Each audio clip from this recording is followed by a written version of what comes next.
अस्सलाम वालेकुम, आदाब। मैं हूं खलील फरहाद और आप देख रहे हैं प्रोग्राम बादशाह वक्त। आज के इस एपिसोड में हम बात करेंगे उस बादशाह की जिन्होंने हिंदुस्तान में मुस्लिम सल्तनत की बुनियाद डाली। बात करेंगे हिंदुस्तान के अजीम शाहकार कुतुब मीनार की बुनियाद रखने वाले कुतुबुद्दीन ऐबक की। जानते हैं एक सकी गुलाम से मुस्लिम बादशाह बनने तक के उनके सफ़र की मुकम्मल दास्तान। बात है करीब कोई 850 साल पुरानी। उस वक्त इंसानों की खरीदो फरोख्त हुआ करती थी। एक सौदागर ने तुर्क नस्ल के गुलाम को नीशापुर के हाकिम काजी फखरुद्दीन अब्दुल अजीज के हाथों फरोख्त किया और फिर ये तुर्क नस्ल का गुलाम सल्तनत गौरी के आखिरी बादशाह सुल्तान शहाबुद्दीन गौरी की खिदमत में पेश किया गया। ये गुलाम शक्ल व सूरत से कुछ खास न था, बल्कि उसकी उंगली भी टूटी हुई थी, जिसकी वजह से लोग उसे ऐबकशल यानी खराब उंगली वाला कहा करते थे। एक रात सुल्तान शहाबुद्दीन गौरी के यहाँ महफिल सजी हुई थी और इस महफिल में लोगों के दरमियान इनाम व इकराम तकसीम किए जा रहे थे। इनाम हासिल करने वालों में वो तुर्क नस्ल का दरबारी गुलाम भी था, जिसने दरबार से बाहर आने के बाद अपना सारा इनाम अपने से कम हैसियत तुर्कों, पर्दादारों, दिगर गुलामों और गरीब मुलाजिमों में तकसीम कर दिया।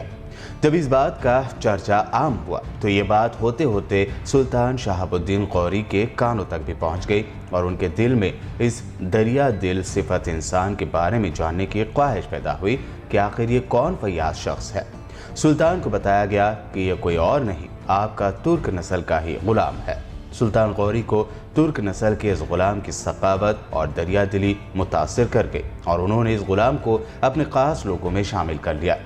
ये तुर्क नस्ल के गुलाम कोई और नहीं, कुतुबुद्दीन ऐबक ही थे, जिन्होंने हिंदुस्तान में मुस्लिम सल्तनत कायम की, जो दिल्ली सल्तनत के नाम से मशहूर हुई।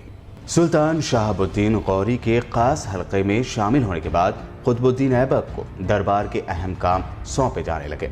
यहाँ तक कि वो सल्तनत के बड़े सरदार और बासर शख्सियत बन गए। उनके मातहती में करीब सैकड़ों सरदार आ गए।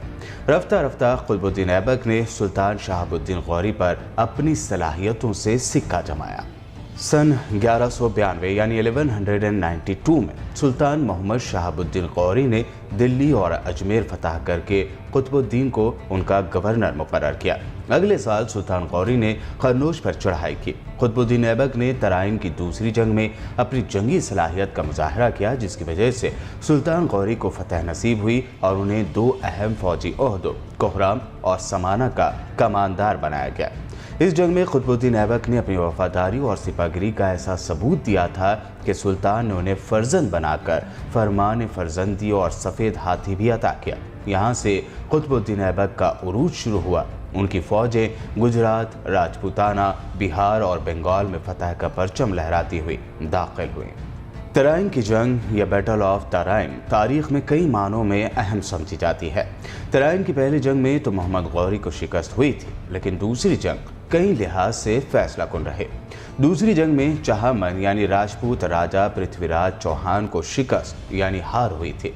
पहली हार के एक साल बाद गौरी अफगान, ताजक और तुर्कों पर मुबनी बड़ी फौज के साथ मुल्तान और लाहौर के रास्ते तराइन, जो आज दिल्ली से लगे हरियाणा के करनाल ज़िले में तरोरी का इलाका है, वहां पहुंचे, जहां पृथ्वीराज की लाखों की तादाद वाली घुड़सवारों और 3000 हाथियों पर मुश्तमिल फौज ने उनका रास्ता रोका और घमासान की जंग हुई। तराइन की दूसरी जंग जो 1192 में लड़ी गई, इस जंग में मोहम्मद गौरी ने ये हिकमत अमली अपनाई कि अपनी फ़ौज को 5 हिस्सों में तकसीम कर दिया और उन्हें मुख्तलिफ पोजीशंस पर तैनात कर दिया, जबकि 12,000 सिपाहियों पर मुश्तमिल फ़ौज को जंग में उतारा, जिसने प्लानिंग के तहत पसपाई इख्तियार की यानी पीछे हटना शुरू किया। पृथ्वीराज की फ़ौज ने यह समझा कि उन्हें फतह मिल गई है और वो गौरी की फ़ौज के पीछे उनको पूरी तरह से ख़त्म करने के लिए चल पड़े। लेकिन फिर 4 जगह से मुख्तलिफ सिपा सालारों की क़यादत में तैनात फ़ौज ने पृथ्वीराज की फ़ौज को चारों तरफ से घेर लिया और वहीं पीछे हटने वाले दस्ते ने भी वापस मुड़कर लड़ाई शुरू की। कहा जाता है कि पृथ्वीराज चौहान अपने हाथी से उतरकर घोड़े पर सवार हुए और मैदान जंग से दूर चले गए। हिस्टोरियन के मुताबिक इस जंग से हिंदुस्तान में कुतुबुद्दीन ऐबक के सियासी करियर की शुरुआत हुई और आखिरकार वो सन 1206 में दिल्ली के तख्त तक जा पहुंचे। सुल्तान मोहम्मद गौरी के 15 मार्च सन 1206 में दरियाए जहलम के करीब अचानक कातिलाना हमले में इंतकाल कर जाने के बाद ये मालूम पड़ा कि उन्होंने अपनी ज़िंदगी में अपनी सल्तनत का किसी को जानशीन मुकर्रर ही नहीं किया था। इस वजह से उनके अहम सिपा सालार जहाँ जिस आला ओहदे पर फायज थे वो वहाँ के हाकिम बन बैठे, लेकिन ऐबक अपनी फरासत और सियासी हिकमत अमली को इस्तेमाल करते हुए असल जानशीन का ओहदा हासिल करने में कामयाब हो गए। सुल्तान गौरी के 3 जानशीनों में दिल्ली के हाकिम कुतुबुद्दीन ऐबक, मुल्तान के हाकिम नासिरुद्दीन खबाचा और गजनी के हाकिम ताजुद्दीन यल्दौज के दरमियान इख्तिदार के लिए मुकाबला शुरू हो गया। हिस्टोरियन के मुताबिक एक चौथे गुलाम बख्तियार खिलजी थे जो इस रस्साकशी में शामिल नहीं हुए और बिहार और बंगाल की तरफ जाकर उन्होंने अपने आप को यहाँ का हाकिम करार दे दिया। बहरहाल कुतुबुद्दीन ऐबक को दूसरों पर गलबा हासिल हुआ और 25 जून सन 1206 को लाहौर के किले में उनकी ताजपोशी हुई, लेकिन उन्होंने सुल्तान का खिताब नहीं अपनाया और ना ही अपने नाम से कोई सिक्का जारी किया और ना ही अपने नाम से कोई खुतबा पढ़ाया। दिल्ली के तख्त पर बैठने के बाद भी और इससे पहले भी कुतुबुद्दीन ऐबक ने हिंदुस्तान भर में इस्लामी सल्तनत को बढ़ाने का सिलसिला जारी रखा था। धीरे धीरे हिंदुस्तान की कई रियासतों पर उन्होंने इस्लामी परचम लहराया। कुतुबुद्दीन ऐबक ने मोहम्मद गौरी के दौर में सन 1193 में अजमेर और इसके बाद 4 हिंदू रियासतों सरस्वती, समाना, कहराम और हांसी को फतह किया और फिर कन्नौज के राजा जयचंद को चंदवार की जंग में हराकर दिल्ली को हासिल किया। 1 साल के अंदर ही महमूद गौरी का तसल्लुत राजस्थान से लेकर गंगा जमुना के 2 आबे के इलाकों तक था। कोहराम से कुतुबुद्दीन ने मेरठ की तरफ पेशकदमी की और इसे भी फतह कर लिया। मेरठ के बाद बनारस के राजा जयचंद को शिकस्त की जानिब पेशकदमी की, यहाँ तक कि मशरक़ी जानिब इस्लामी सल्तनत चीन तक पहुँच गई। कुतुबुद्दीन ऐबक की गवर्नरी का ज़माना फतूहात में गुजरा था। तख्त पर बैठकर उन्होंने उमूर सल्तनत पर तवज्जो दी। उनकी ज़िंदगी का बेशतर वक्त नई इस्लामी सल्तनत में अमन व अमान कायम रखने में गुजरा। आलिमों के वो बड़े कदरदान थे और अपनी फयाजी की वजह से तारीख़ में लख बख्श के नाम से भी मशहूर हुए। कुतुबुद्दीन ऐबक के ज़िंदगी की दास्तान सुनाई जा रही हो और हिंदुस्तान की तारीख़ के फिर से कुतुब मीनार का जिक्र ना हो, ऐसा हो ही नहीं सकता। जी हाँ, वो कुतुबुद्दीन ऐबक ही हैं जिन्होंने तारीख़ी कुतुब मीनार और अजमेर की 2.5 दिन का झोपड़ा मस्जिद की बुनियाद डाली। आइए जानते हैं कुछ इस बारे में। हिंदुस्तान में गौरी हुकूमत की कामयाबियों की यादगार के तौर पर कुतुबुद्दीन ऐबक ने दिल्ली में सन 1199 में एक मीनार की तामीर शुरू करवाई। कुतुब मीनार के साथ क़ुव्वतुल इस्लाम मस्जिद की भी बुनियाद उन्होंने डाली। कुतुबुद्दीन ऐबक ने कुतुब मीनार की बुनियाद डाली जिसे उनके बाद शमसुद्दीन अल्तमश के ज़माने में मुकम्मल किया जा सका।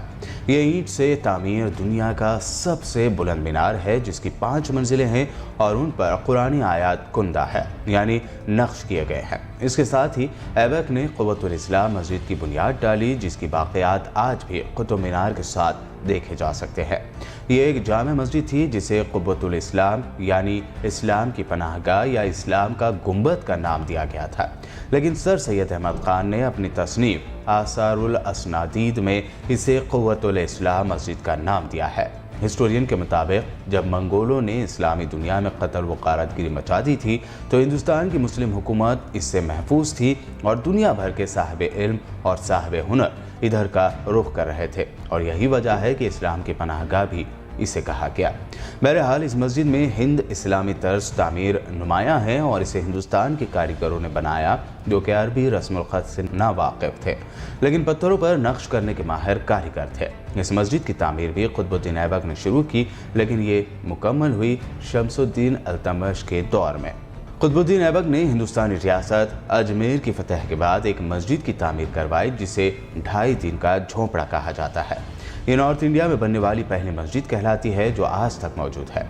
दरअसल इसे जल्दी 2.5 दिन में खड़ा किया गया था, लेकिन फिर इस पर मौजूदा अफगानिस्तान के हालात से ताल्लुक़ रखने वाले मेमार अबू बकर ने मस्जिद का नक्शा या डिज़ाइन तैयार किया और यह मस्जिद सन 1199 में बनकर तैयार हुई, जिसे हिंदुस्तानी और इस्लामी तर्ज तामीर का पहला शाहकार कहा जाता है। कुतुबुद्दीन ऐबक के दौर में जो आज हम अमीरों का खेल जिसे कहते हैं, जी हाँ, पोलो, ये खेल बहुत खेला जाया करता था और इसी खेल ने कुतुबुद्दीन ऐबक की जान ले ली। सन 1208 या 9 में सुल्तान बनने के बाद कुतुबुद्दीन ऐबक का ज़्यादातर वक्त लाहौर में गुजरा और मौसम बरसात के बाद गुलाबी जाड़े की शुरुआत के वक्त नवंबर में एक रोज़ वो अपने साथी जंगजुओं और सिपहसालारों के साथ चौगान यानी पोलो खेल रहे थे कि घोड़ों की ज़ेन टूट गई और वह ज़मीन पर आ गिरे। कई हिस्टोरियन ने कुतुबुद्दीन ऐबक की मौत के ताल्लुक से यही लिखा है। कुतुबुद्दीन ऐबक को लाहौर में ही दफन कर दिया गया और ज़माने के साथ आज भी उनका मज़ार लाहौर में मौजूद है, जहां हर साल उर्स भी होता है। करीब करीब हर हिस्टोरियन ने कुतुबुद्दीन ऐबक की दरिया दिली, फयाजी और गरीब और मुस्तहिक़ीन में उनकी मदद और सखावत के बारे में तस्लीम किया है। अपनी सखावत की वजह से ही वो लाख बख्श यानी लाख देने वाले के नाम से मशहूर थे। उनकी फयाजी की कहानियाँ 17वीं सदी के आखिर में दक्कन में आम गर्दिश में थी, जब मारूफ सयाह यानी टूरिस्ट फरिश्ता बताते हैं कि फराग दिली के हामिल लोगों को उस वक्त के ऐबक के नाम से जाना जाता था।